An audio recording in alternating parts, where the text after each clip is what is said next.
All right, Mr. Policeman, video evidence. I'm just letting you know right here, Mr. Joy Porter, who lives over here,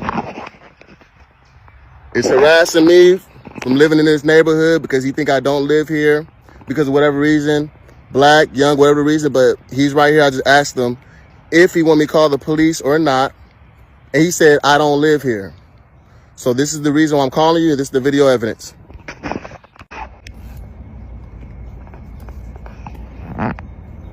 Did you live in the neighborhood? Well, I asked you earlier. You didn't say where do you live.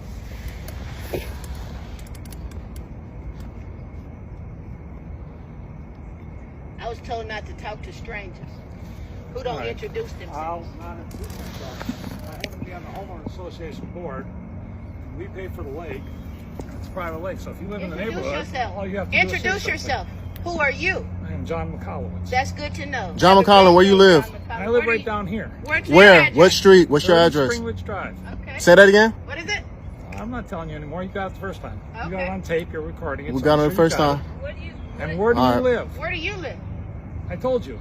Okay. That don't mean I gotta tell you where I live. Who does that? You can break into my home. Hey. I don't know you. Well, you Police officers why should you break into mine? Oh, well, you should. And gang warden. This is the man right here that's harassing us.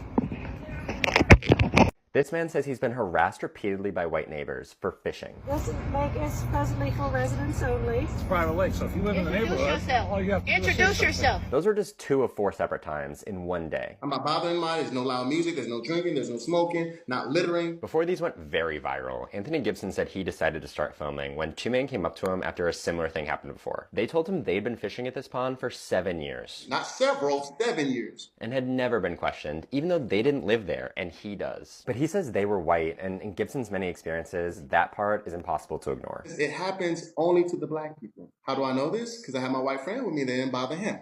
I had my white friend with me twice, and it didn't bother him. Gibson says the police have been called on him multiple times. Once they found out he lived nearby, they left him to keep fishing. But even so, he's gotten more worried about his safety in this community, and for others who look like him. Stop putting black people in danger by calling the police on something as simple as fishing. Black man is fishing in his neighborhood, and a couple of people, white folks in the same neighborhood, came to him asking him, where does he live? And of course, they're asking that question because they don't want him fishing in that neighborhood. But unknown to them, he lives in that neighborhood, you know. And of course, it has happened that when it is white folks that are fishing, no problem. Nobody comes to ask him or her, why are you fishing? Where do you live? But when it's a black man, they come around, the first one, second one, third one, on the same day. And of course, the guy was smart enough to video every incident so that he could have an evidence against them. Peradventure, if anything happened. And of course, they called on him policeman. And this has gone viral. And of course, it backfired on some of those people that are reporting him. But I won't say that now. Let's go watch the video. And I'll be right back so that we can begin the conversation. Credit belongs to the original creator of this video. I'll be right back. Don't go nowhere. And they called him. Like again. This is the 3rd time. So I look. Hey, I'm getting famous off this by now. What's going on? I live here, and they keep calling the police on me. You got your ID? Yeah. See, and every time you have your ID. Like literally the other time, 4 times. I have a whole page dedicated to this, and so here we go again. I live here, and people don't think I live here because it's a nice neighborhood, and they want to bother me and harass me. So they call the police all the time. Insane. To stop posting viral videos on the internet. I don't know social media. I don't participate in any, but I've been told it's gone crazy all around the country. And the end result is the lady that talked to you, that you were filming, she's been fired. I found that out just today.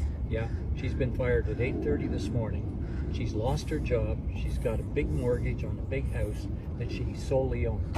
So we've got to help each other and not post viral videos. Please. I'm asking, please. Okay, well, the other aspect is the lady Tanya, and I may come back, and this is simply an attempt to help one of our member neighbors. She's been fired from her job. She's been told to get her stuff out of the office and skedaddle.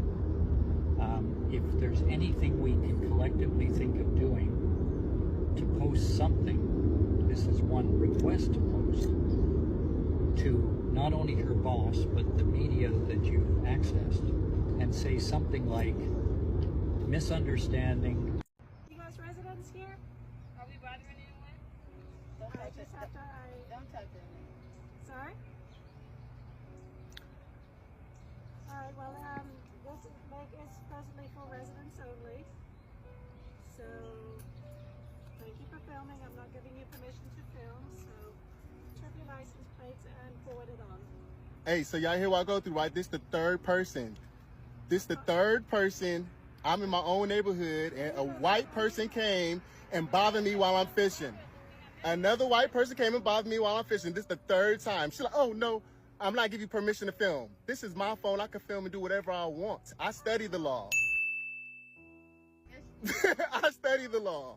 Thank you. I'm sorry. Hey, well, don't leave now. Do you want to say, hey, do you live here? Where you live? What's your address? Where do you live? Where do you live? This is unbelievable. Where do you live? Why? What's your name, by the way? Because at the next meeting, I'm definitely going to mention you. Once again, someone who thinks it is within their authority to police black people. Why? Have you profiled him as a criminal? Does he look like he couldn't afford to live there? What is it exactly that had you stop and question whether or not he lives there? He does live there. And for those of you who think I'm being petty, you haven't followed me long enough to see how often this occurs. I'm not being petty. She's being petty. In fact, she's being Tanya Petty. Hello, Tanya Petty of Noonan, Georgia. That dad joke was absolutely worth it, and no one is going to convince me otherwise. Anyway, her name's Tanya Petty. I look like a yoga outfit, not quite an instructor, so I checked a couple places till I found Sea Glass Therapy, where she's actually a massage therapist. It costs you nothing to mind your own business. Have a great summer. I had to record this like this because some reason my stitch is not working. This is a video, and I've tagged him in this, where this gentleman was fishing in his neighborhood, and he talked about his white neighbor, and several others stopped to question him on why he was fishing in his own neighborhood. And when I saw this video, I thought about it. I said, it must be nice to be white.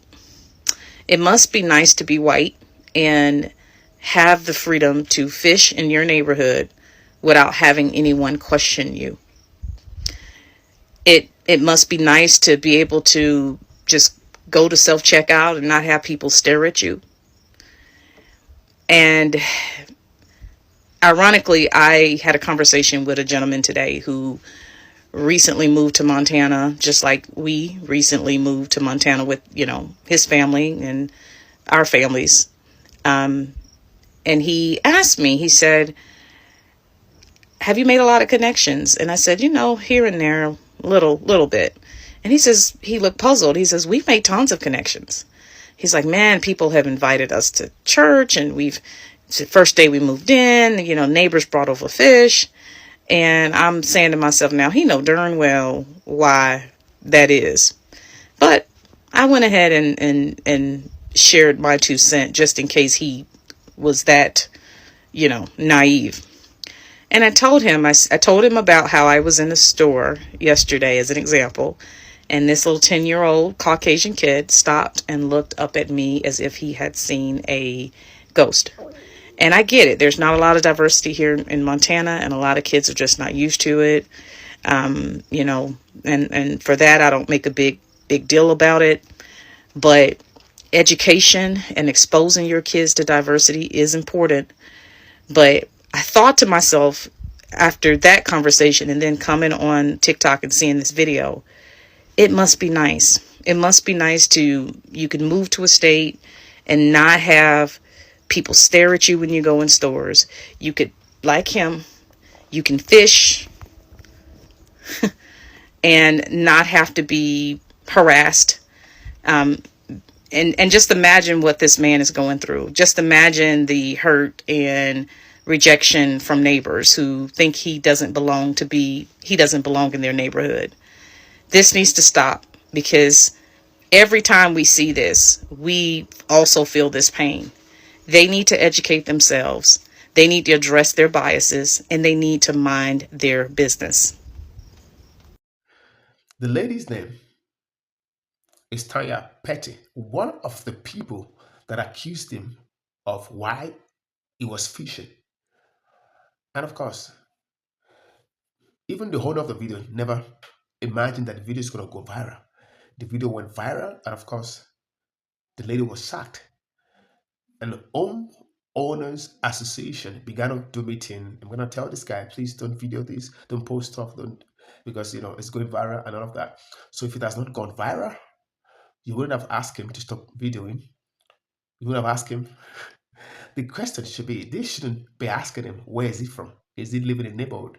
Because hey, fishing in the pond or in the river, it's no big deal. I mean, it's a natural water that is flowing to the neighborhood, and anybody who deem fit or want to eat a fresh fish, you have the right to go into the river and fish. And guess what? This guy's been fishing in that neighborhood for about 7 years. So he's been living there for a long time. They do not know him, or probably those guys that were asking just moved into the neighborhood. So if there's anyone that have the chance to fish, it was this guy, because he's been living in that place for 7 good years. But because he's black, so they want to fish him out. Of course, they're fast as reporting a small issue as fishing to the police. And of course, the policemen came and they were asking him. And the long run, they asked him his ID and all of that. And when they saw that he's living in the neighborhood, they leave him. So, in other words, if he was not living in the neighborhood, he would have been arrested just for fishing. And this is what we're talking about. White privilege has to stop, especially when you are using it against your fellow human, especially those people that are not palm colored people. Once they are not palm colored people, you report them to the police. As simple as fishing. It's sad. But you know I'm happy? You know I'm happy? One of them was sacked. She was fired from her job because the values of the company she's working for does not represent what she was doing. She was profiling people. And the company said they are not in support of that because the video went viral. And this is a lesson. It backfired on her for profiling people. The worst is yet to come, because the black people have done no harm, no evil. And their God will always fight for them. And that's the season we are in, where you try to cheat on them, God fights for them, and things happen. Guys, let me know what your views are. Is it a wrong thing for him to video himself, video the scene? Well, I feel it's not wrong, because he's protecting himself. Because hey, anything can happen. Let the conversation begin in the comment section. Let's talk about this. Let's see what your judgment, what your perception is. Thank you guys for watching. So I come your way again. Don't forget, stay in peace, stay in love, and avoid trouble. Bye-bye.